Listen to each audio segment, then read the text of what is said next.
George Magnus, it's February 15, 2023, and welcome to BRI Dialogues. You're the first chief economist on our program. So in that spirit, I've prepared a short poem for you. Roses are red, markets are blue, and on BRI Dialogues, we couldn't be happier than to be with you. So welcome to BRI Dialogues. You're very kind. My chief economist days ended about 6 or 7 years ago, but I suppose it's still part of my boilerplate, I guess. Well, let me kick off with this question. If the big economic game between US and China, or the West and China, was a tennis game, have we arrived to a point that there is a forced error brought upon US and West by China in creating this sense of, questioning neoliberalism, capitalist markets, and the fact that US and West are moving into what I have framed as NIP, as nationalism, interventionism, and protectionism? And that doesn't come to nip their own interest in the long term, you think, George? When you asked the question, I was thought about the phrase of forced error, and I'm not sure that it is a forced error. I suppose I would say it's a kind of quite a sharp, acute backhand volley, actually.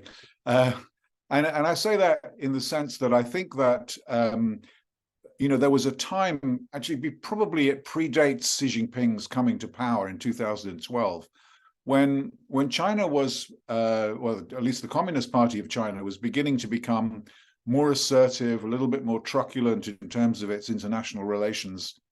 And I think it was a point of time when I think the party was beginning to feel much more comfortable within its own economic skin, so to speak, that it had arrived at a point where it could leverage its economic heft for political purposes. And I think that this was the kind of legacy position that kind of Xi Jinping inherited, as it were, when he came to power. And I don't think he's been very shy in speaking in public and in documents, or writing in documents, about what China's objectives and goals are to the middle of the millennium and beyond. And I think that, winning and struggle are very much part of the narrative. So not a forced error. I think this is part of the long game, if you want to call it that way, in which the struggle for global governance is taking place. And I think this is part of the plan. So if I were to bring just quickly into that before Anush comes in with his much better questions than mine, if there was to turn into a doubles of a tennis, US and Europe are on one court and the global South on the other side, right, with China. Isn't that, from a resilience point of view, going to be a challenging game if the West really wants to, say, choose between us or China with the global South? It certainly would be, but I suspect it's not quite as simple as that kind of depiction, really, because obviously, sort of on the one side, we have obviously the United States with what I prefer to call liberal-leaning democracies, right? So I think within that group, or that grouping, it's not just Europe, but you also find, Japan, you find, possibly South Korea, maybe a little bit kind of ambivalent about some things. But that in itself actually is quite revealing, because the whole kind of, obviously the global South is a sort of a strategic competition now, is to win, not just the kind of the economic allegiance, but the military and intelligence allegiance of those countries as well. And many countries within the global South are conflicted, right? So India, for example, as we've seen, not just in terms of its behavior and actions regarding Russia over the war in Ukraine, but in many other ways as well. India is, doesn't really want to be drawn. It is a kind of a champion of the non-aligned movement. But there are lots of other countries that are in that position, and some that actually are a little bit promiscuous in the way that they behave, because they like to be in bed with the Americans over some things, they like to be in bed with the Chinese over other things. And I don't think it's quite as simple as to say it's China and the global South. I think there are many countries in the global South that do align with China and do see a kind of a future in which China is a much more prominent player. But I don't think it's game, set, and match, shall we say? George. I've got a sea of questions and topics to explore with you, given your distinguished experience and publications thus far. But I want to be cheeky and take you back a bit in time and ask you a question that I've been wanting to ask for a very long time of a person of your distinction. And that is, as a chief economist at such a major institution as UBS, what was keeping you awake at night? What were global currents that were agitating you or worrying you? Well, I think if I kind of think back, there was definitely a period from about 2005, 2006 onwards when what was keeping me awake at night was a nagging doubt about whether we were sufficient, we being the collective we, right? Whether everybody was sufficiently cognizant of what I thought was a kind of a Minsky, I mean, Hyman Minsky, I'm sure a lot of people listening will know who he is or was, but he was an American economist who articulated a thesis about financial instability, and about how, the more you pursue economic and financial stability, the greater the instability, the eventual would erupt in time. Anyway, our conversation here is too short to go into that in great detail, but I think when I first started reading about mortgage lending and subprime lending in the United States in the back pages of the Wall Street Journal before we had online newspapers, wasn't that long ago, that was kind of worried me. And I think that of the many things that I got right and wrong in my career, I mean, one of the things that I got right was a good and kind of timely call on what came to be known as the sort of Minsky moment or Minsky crisis, which obviously, as we know, blew up in 2008 in the way that we now memorialize in a way. So I think that definitely kept me awake a lot and worried me a lot as the sort of 2000s matured. And then once that had happened, I was pretty confident that, it would, not that we would be spared financial crises because they are recurrent in capitalism, but that we would be spared a systemic banking crisis for quite a while, because these things they're not like buses, they don't come after one after the other. And so I still think that's right. But I started looking then at much greater detail at what I thought was the next big story in town, which was China. Right. And so I've been kind of worried about China and also kind of in awe about China at the same time, since about 2010, 2009. And and I have been kind of researching and writing about it a lot. And I still think it's probably I know there's a war going on our doorsteps here in Europe, but I mean, I think from a geopolitical and kind of global stability, global system standpoint, I still think China is it's the biggest story, and it's going to be with us for a long time, I think. So you'd be looking at your successes at UBS and thinking that they'll be focusing on China as the big shaker and mover right now. But I don't really know what's going on inside the bowels of UBS anymore, having left there in kind of 2016, 2017. But I imagine that China is probably one of the big issues which international finance is feeling very ambivalent about. I mean, there are, the red carpet is out in Beijing for global banks to come and do their business in areas which the Chinese are not strong in. So investment banking, asset management, doing deals and so on and so forth. But at the same time, obviously, international financial institutions as well as corporations now find themselves in the crosshairs of a kind of a geopolitical struggle that, that actually boards of management do not like, right? I mean, they're in business to make money, and the politics really does get in the way, and certainly will get in the way, I think. So when they look at pick up your excellent book on Is China in Jeopardy, they'll be confronted with pretty mixed messages, I would have thought. Then on the one hand, here is, as you said, the red carpet being rolled out in Beijing. On the other hand, it's the warning signs that your expertise would point to. So what would be the pitfalls, the do's and don'ts? I think for banks and for corporations that are doing business inside China, in other words, not just kind of exporting to China, which lots of companies all over the world do. And their fortunes or misfortunes really are probably tied up very much with just what's happening in the Chinese economy from year to year.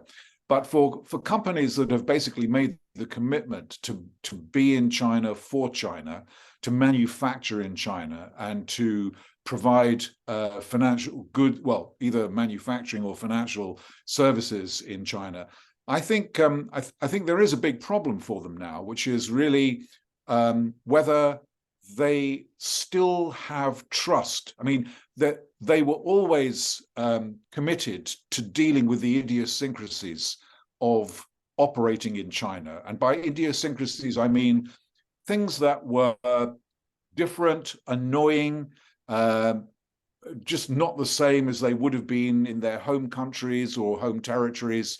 But actually, they put up with it and they managed it. And it was like business risk, which they certainly were very prepared to accommodate in the interests of building their businesses in China, size of the market, growth of the economy, the fabled middle class, global supply chains, et cetera, et cetera.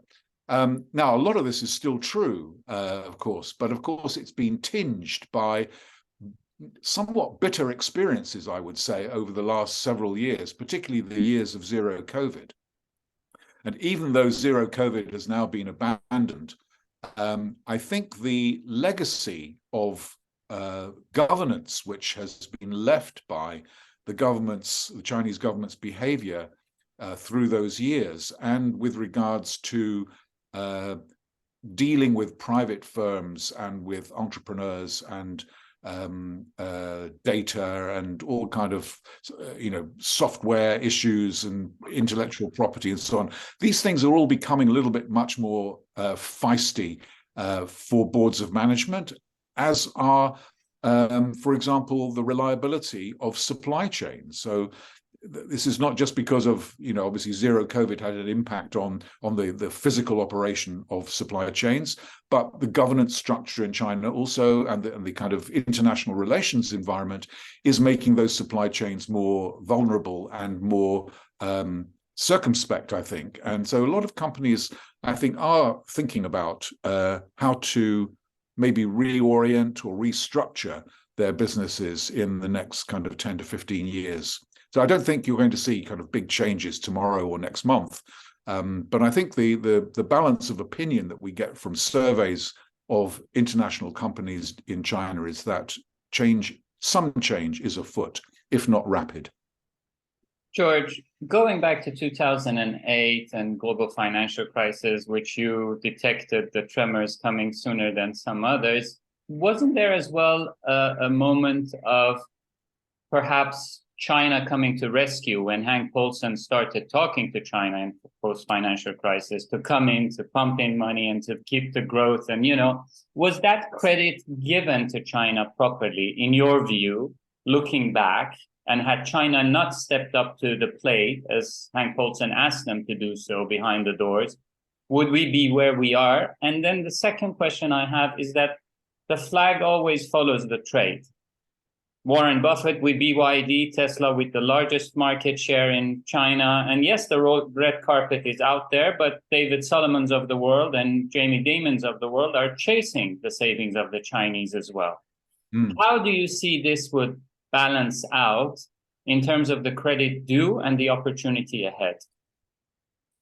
Well, With regards to the first issue, yeah,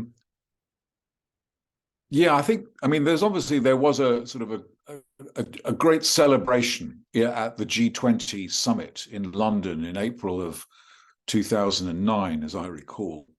That everybody kind of stepped up to the table, did what they had to do.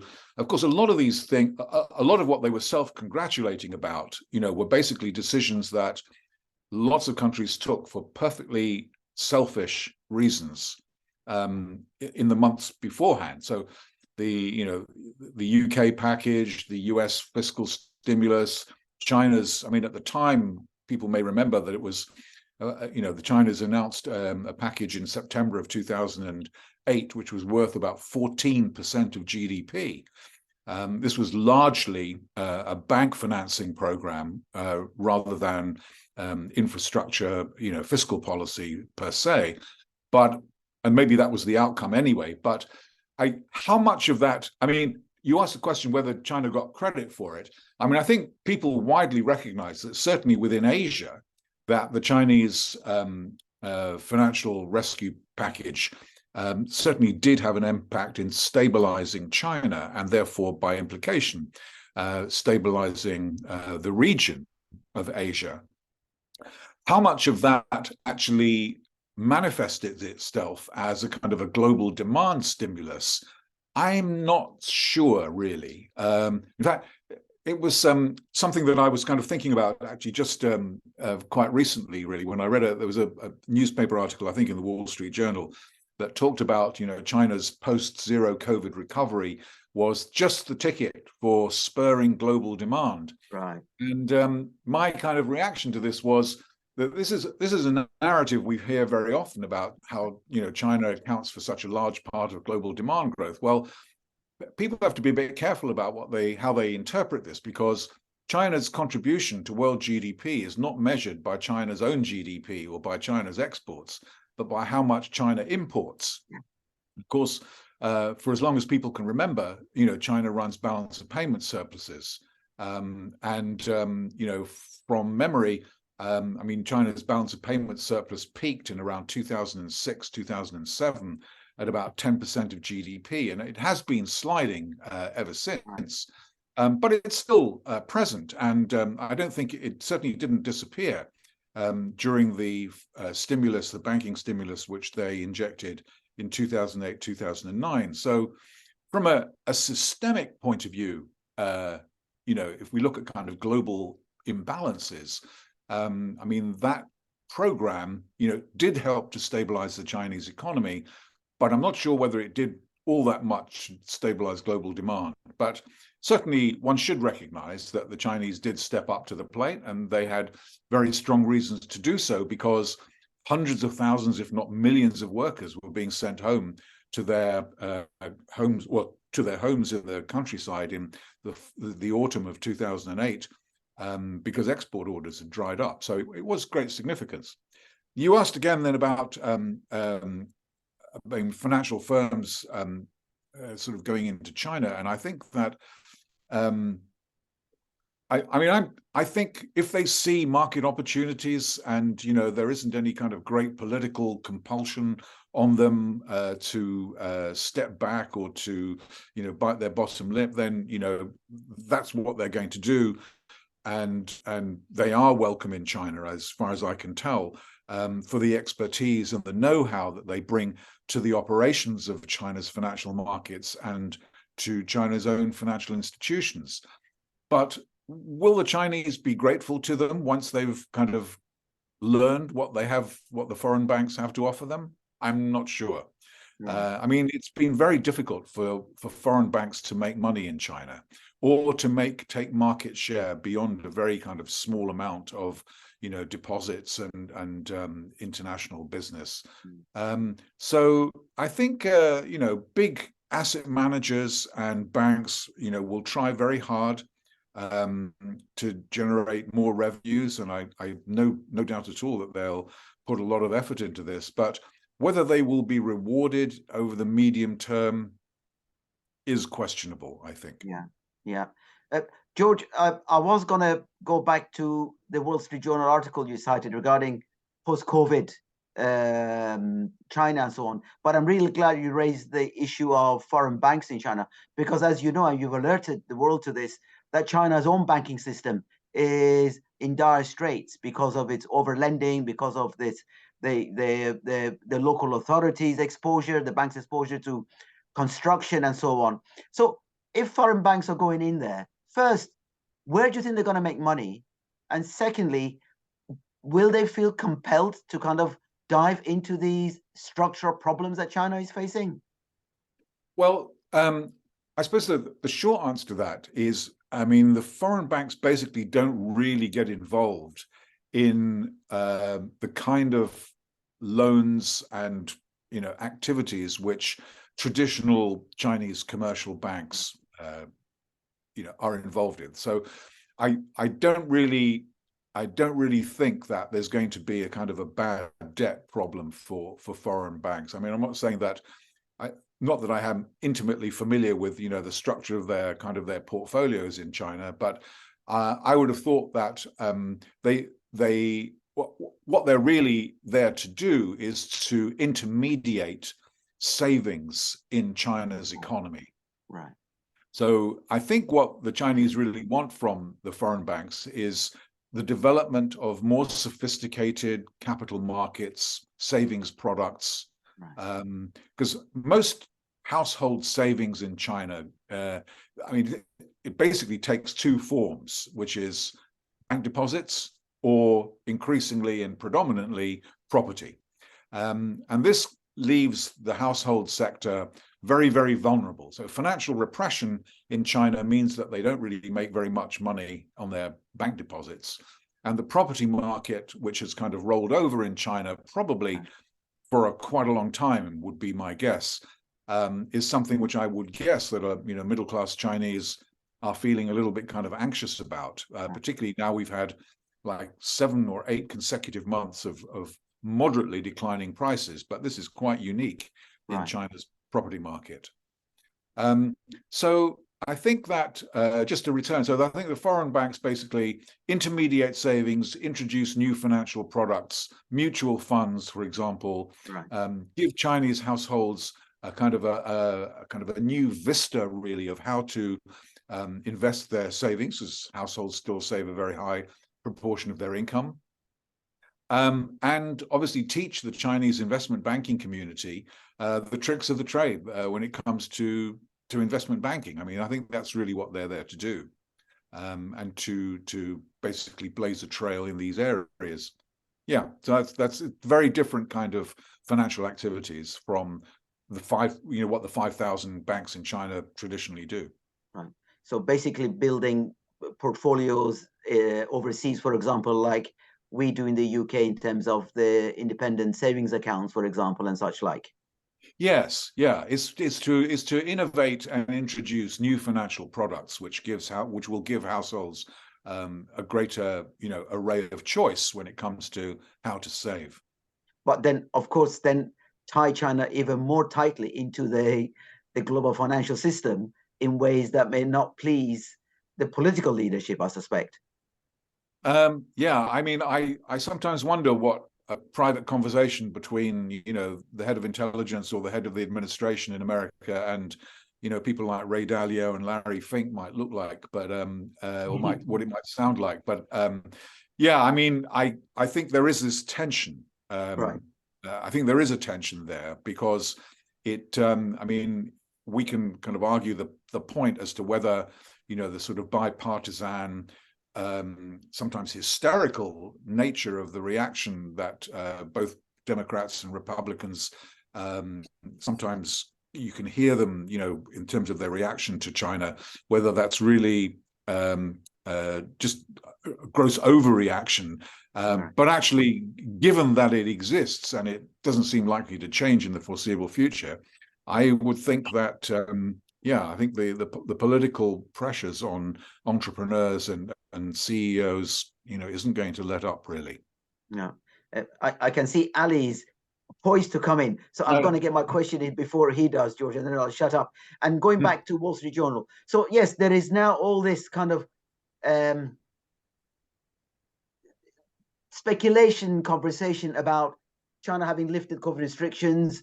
We're going to be back to business as usual. And you already kind of indicated that that may well not be the case. So how will, in actuality, lifting of COVID restrictions affect the Chinese economy, but also perhaps more importantly, the global supply chains?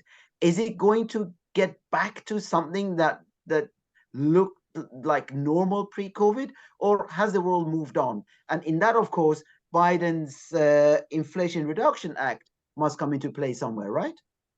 Yeah. So I think as far as this year is concerned, 2023, I mean, I think it'll be mostly a kind of a good news story for the Chinese economy. In fact, the Omicron infection, seems to have spread through the population incredibly quickly and very, very substantially. And a lot of the early indications that we have for the economy in January and early February are very encouraging. That there really was never a kind of a major shutdown in manufacturing. I mean, a lot of manufacturing kept going pretty well, even during kind of zero COVID shutdowns and restrictions.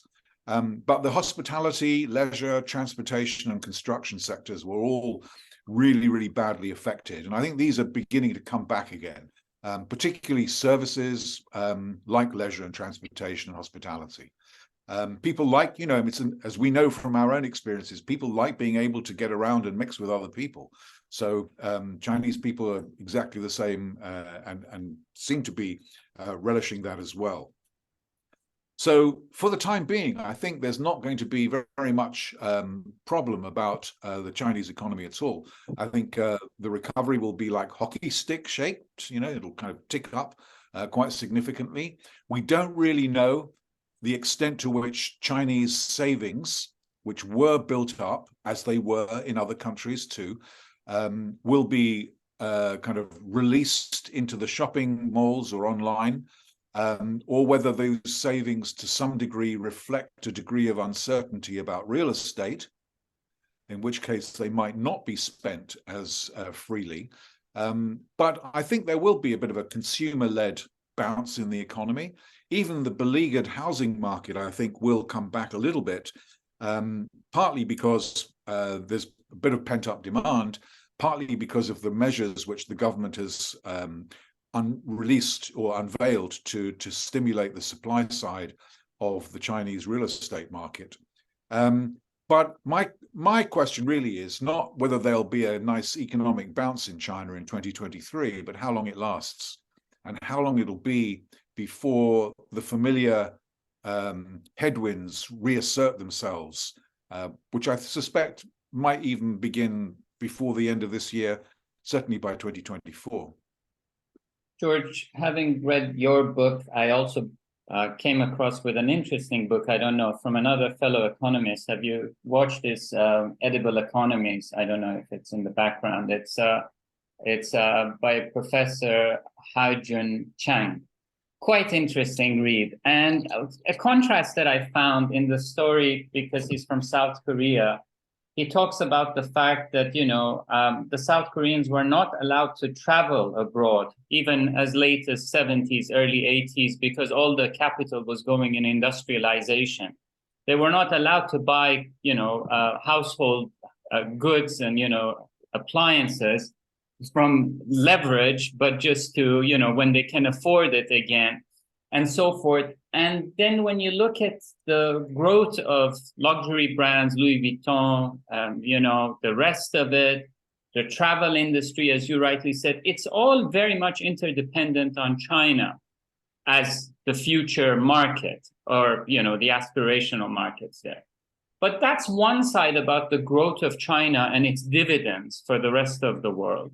Where I need your guidance and advice is this, I would say, overexcitement about India can fill that gap. On spending by the ultra-high net worth individuals and the emerging class, yes. But the gap in infrastructure, I don't know when was the last time you were in India, and the capacities of the foundations of infrastructure from roads, ports, etc., is still very big. So how quickly these supply chains and spaghettis will unravel, in your opinion? And the second question there, and the last, is around, not last of my questions, but on this regards, around central bank digital currencies. Will China decouple from dollar in order, if the supply chains are separate, then I might as well be on a different grid for financial markets as well? How tangible and immediate you see that decoupling from financial markets and de-dollarization? Right. Okay, so that's kind of two kind of decoupling questions, right? So the supply chain, I mean, I think nobody should be under any illusion that supply chain geography is going to change, radically soon. I mean, it can't. Partly because it's taken like 20 years, 25 years to, for it to get where it is today. And that sort of interdependency is pretty much baked in the cake.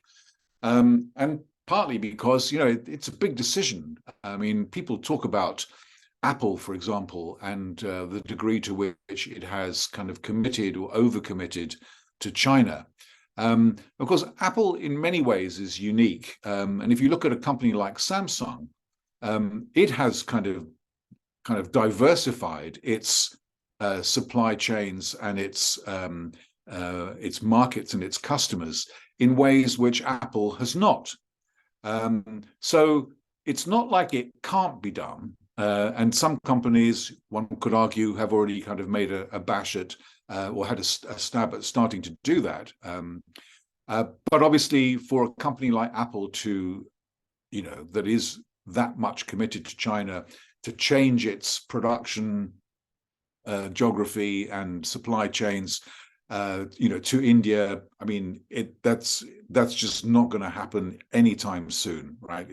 It'll happen perhaps by degree and by increment, and obviously the governance and infrastructure environment in India has to change quite a lot, I would have thought, for companies to be committed to the idea that they can get as sophisticated a kind of an environment for manufacture, for making things and selling them as they do in China. So I don't think it's going to happen very quickly, but I do think, again, looking at the margin, that the rising proportion, according to the European Chamber of Commerce and the US Chamber of Commerce in China, about a quarter of their members have indicated that they will be looking to invest more outside of China in the future than they were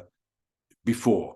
So, this is about a quarter. If you ask these questions as they did, 5 years and 10 years ago, it would have been like 0 to 5%. So the change is afoot, but I think it's probably quite slow. And it might be that companies find that the more realistic ways of investing abroad maybe will be in places that are a bit more sophisticated, like Japan or Korea or Malaysia, for example. But I think India, I mean, I know everybody sort of hails India as the big sort of hope and sort of balance to China in the future. But I think India's kind of got a long way to catch up. And a lot of it is about made in India, actually, but literally in terms of its kind of attitude towards foreign investors and so on. The decoupling from the dollar, this is a kind of a perennial, really. I mean, I can't remember how long ago this really first cropped up.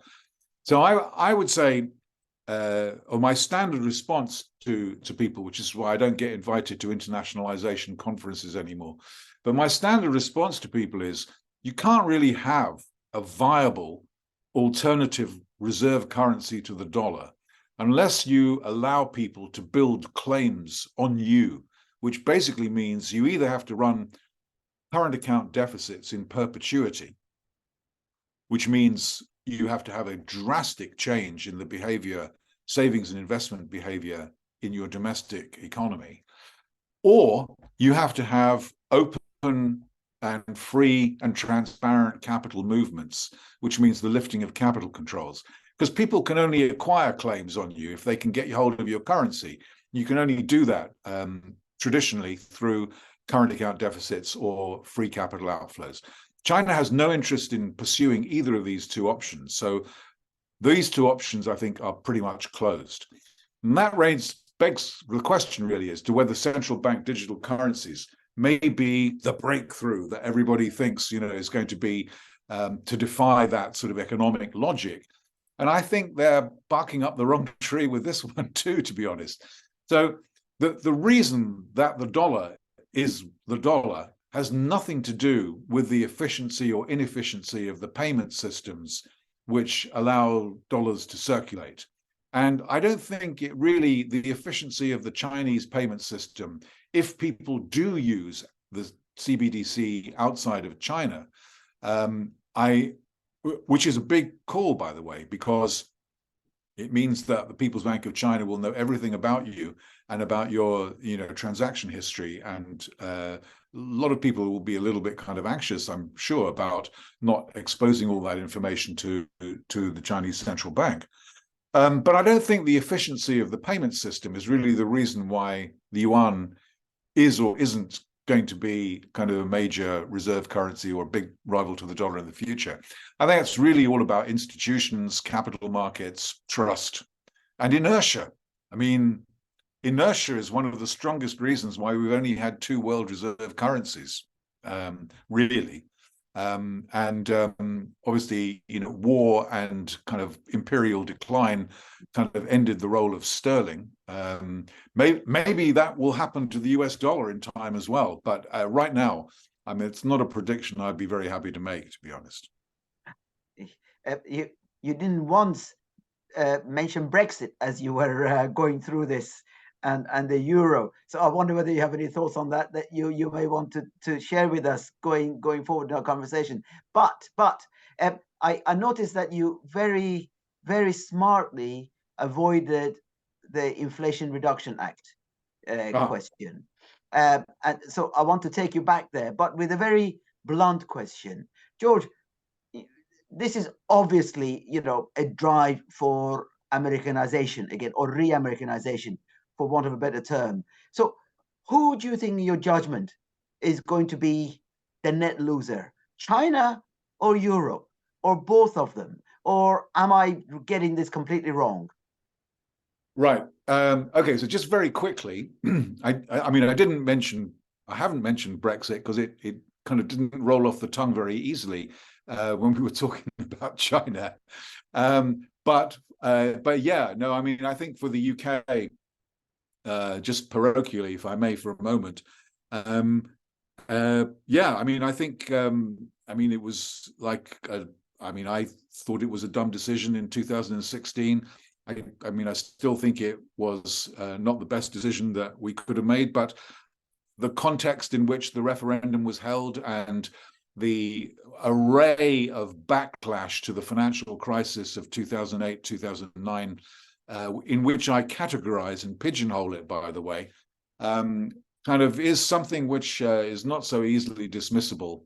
But yeah, I mean, I think if opinion polls count for anything, it seems that, a majority of people in the UK now think maybe it wasn't such a good idea. And I don't know, whether this government or the next government, which seems increasingly likely to be a change of government, I think they will adopt a different approach to Europe. But whether the UK will rejoin, yeah, not sure. But Brexit certainly has not done us economically, has not done us any favors at all. It was an oversight to not to have addressed your question about the Inflation Reduction Act. I mean, I think if you look at the acts of legislation which have been passed by the Biden administration, which includes the so-called Inflation Reduction Act, but also the CHIPS and Science Act, and also the America Competes Act. I mean, what you see here is, as you say, a kind of an attempt this is, on the one hand, obviously, we know the United States is trying to contain China, semiconductor regulations, export controls, goodness knows what else. On the other hand, obviously, America has kind of woken up to the fact that it needs a kick up the backside, needs to wake up, needs to kind of try harder to produce and do things which it hasn't done for a while. And these acts, I think, are, amongst other things, they're designed basically to restructure the geography of supply chains in the next 10 to 20 years by having more of it done in America or through American companies and with the use of subsidies and so on. So this is very controversial, obviously, because it basically evokes a form of industrial policy which the Americans are not renowned for. I mean, it's not to say that there's never been a state role in industrial policy. And, the Defense Department kind of agency, DARPA, is one of the kind of classic examples of how the American government has in the past gotten involved in the kind of nurturing of science and technology innovation.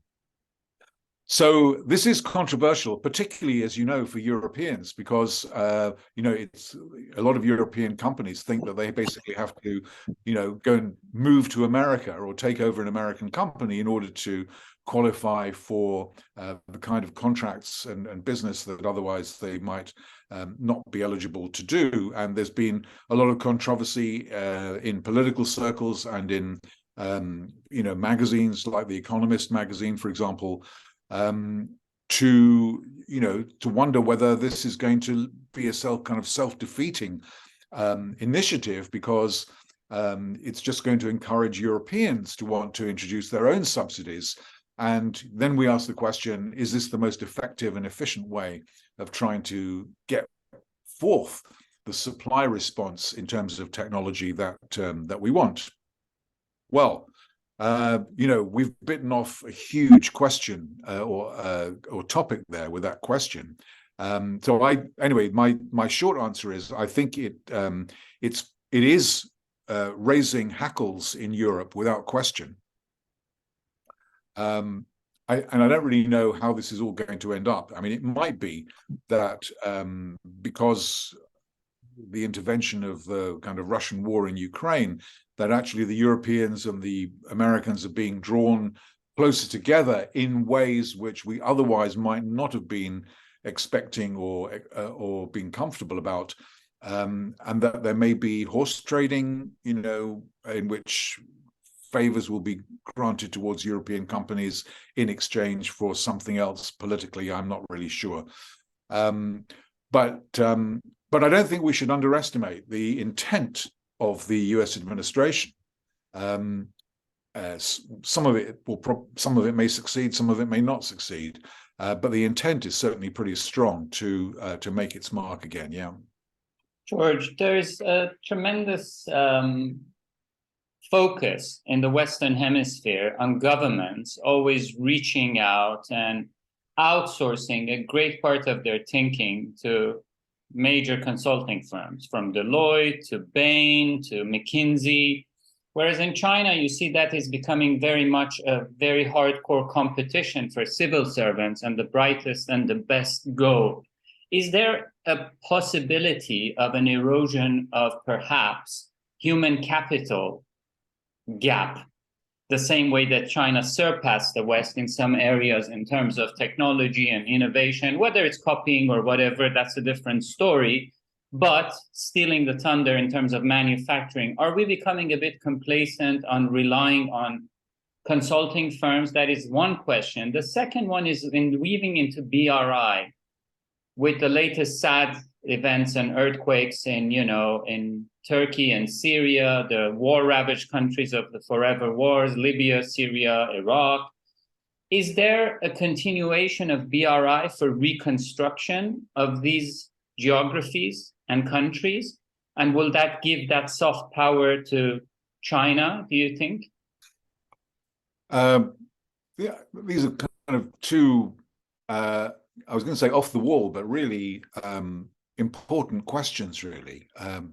So I don't really know. I mean, I'm quite critical of the way in which we use. I mean, I remember from my days at the coalface in UBS, the way in which, one or two of these big consulting firms were kind of brought in, almost as an excuse because managers were, not confident enough in their abilities, maybe, to take responsibility for the decisions that they eventually had to ask consultants to make for them, and pay them to do it, regardless. So I am a bit critical, and I think that in government, which is not to say that I think the work of management consultants is kind of a waste of time, but there is, I don't know to what extent there is a reliance on them which is unnecessary and more kind of political than anything else.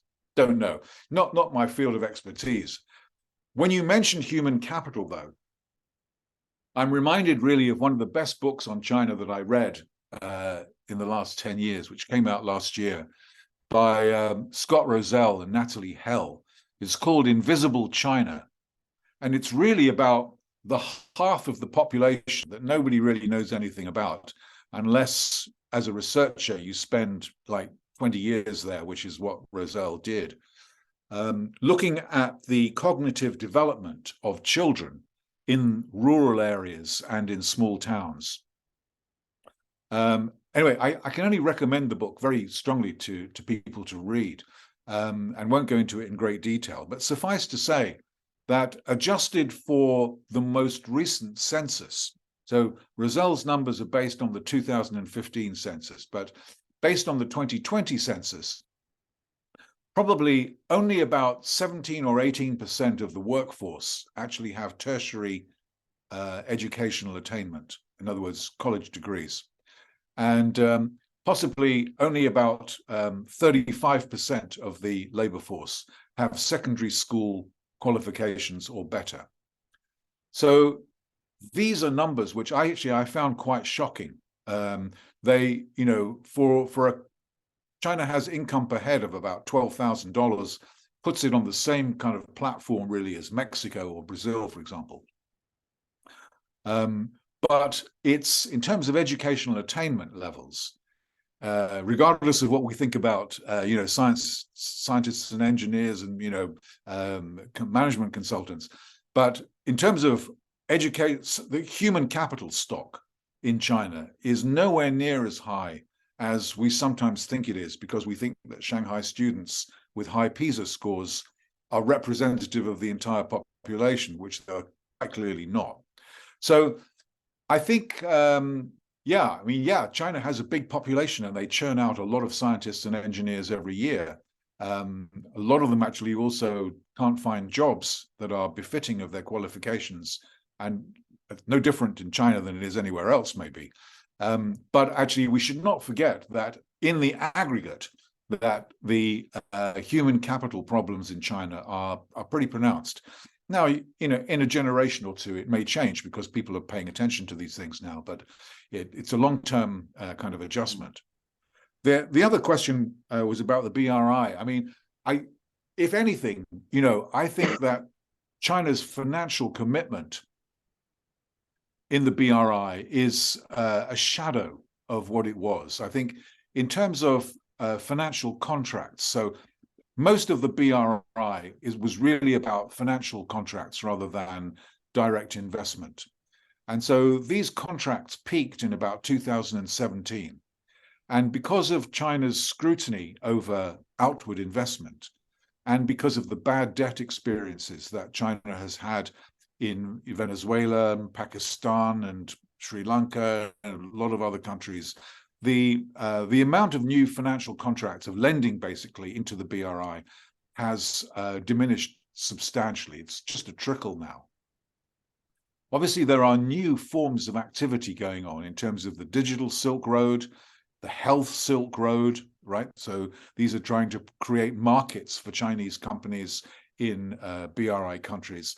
And in some respects, the so-called Global Development Initiative and Global Security Initiative, which Xi Jinping launched during the years of zero COVID, are kind of sidelining BRI. I don't think BRI is going to disappear or, fall off into disuse because it's one of Xi Jinping's, pronounced or landmark kind of creations himself.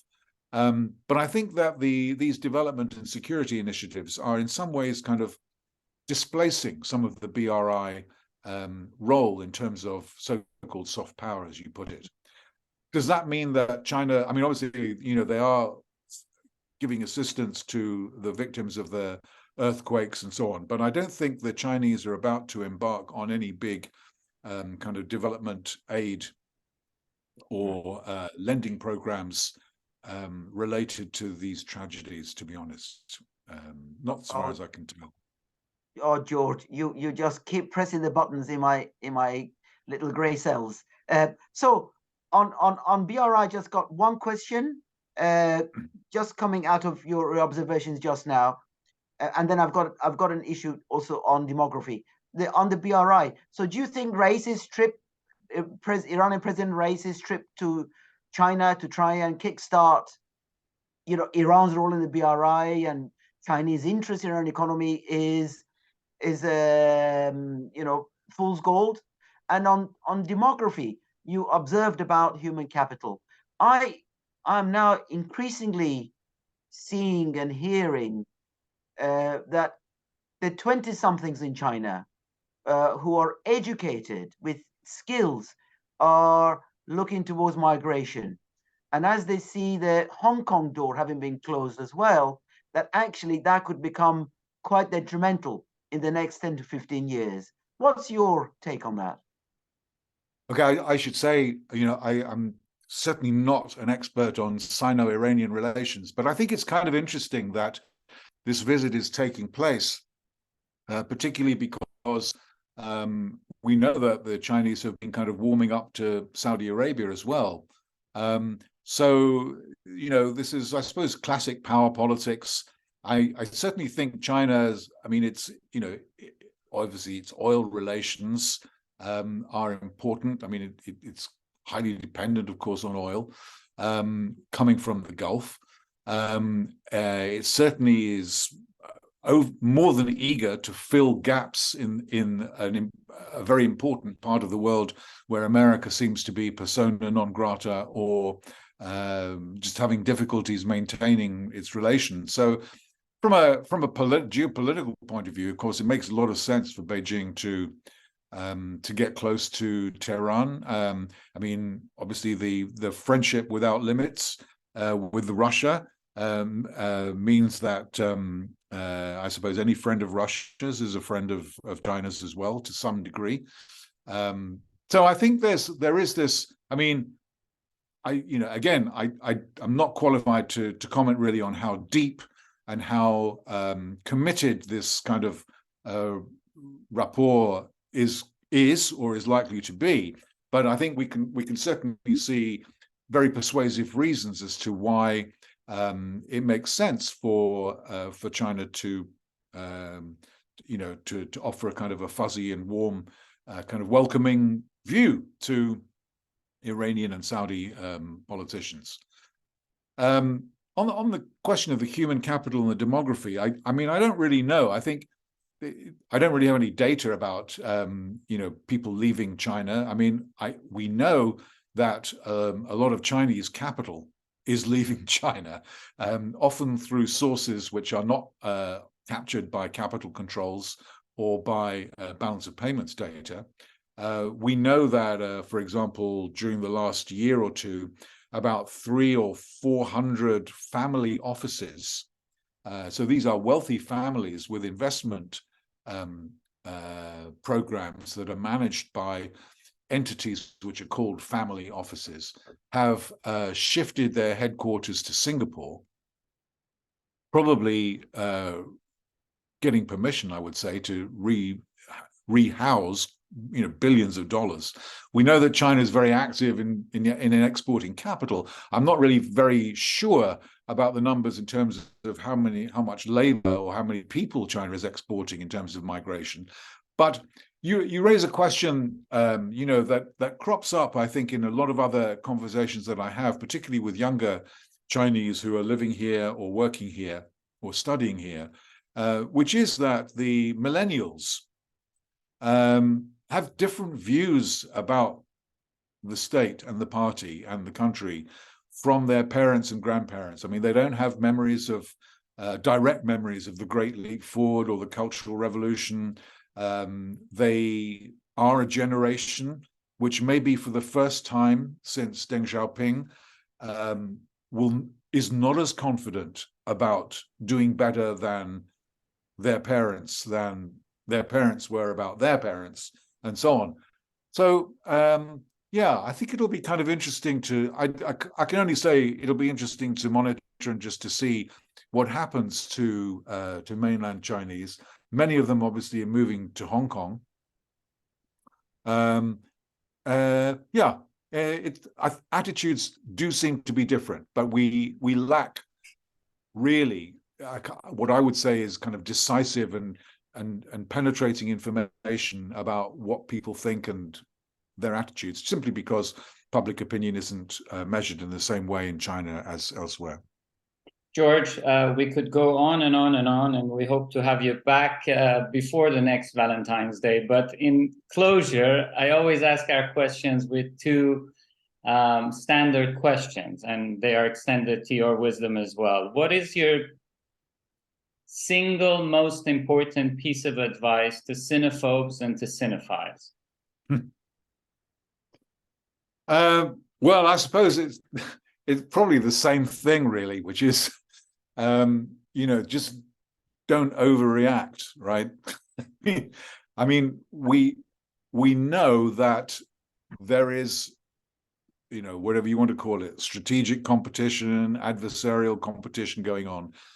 It's, we can't really tell what's going to happen, in terms of events anytime in the next kind of 1 to 10 years. But I mean, it seems to me like this is a struggle for preeminence, which is going to go on for a long time.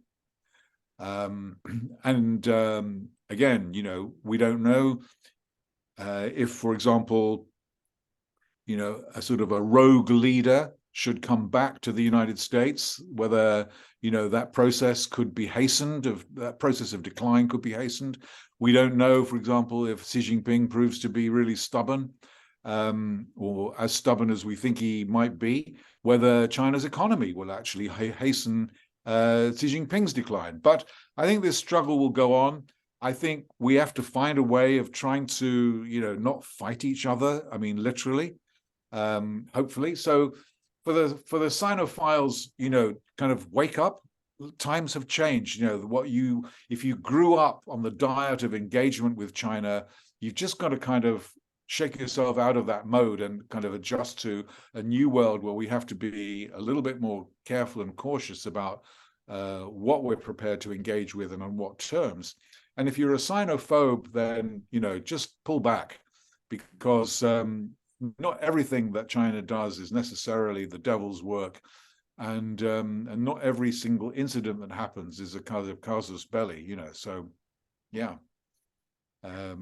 Judgment. Yeah. Sane judgment, I think, is what's called for. Yeah, absolutely outstanding, George.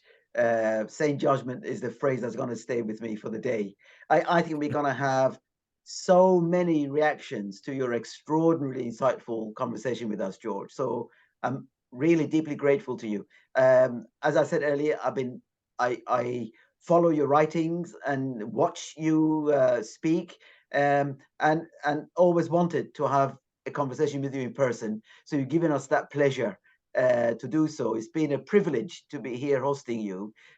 Very much enjoyed it. There is so much more I want to discuss with you. So as Ali said, this is just the beginning of a beautiful relationship. Can I thank you on Ali's behalf and my own, and also our viewers, who are going to be immensely enlightened by what you've said to us and shared with us. So really, thank you very much. Very warmly. Well, thanks so much for having me. It's been a great pleasure. Enjoyed it a lot. Thank you. Thank you.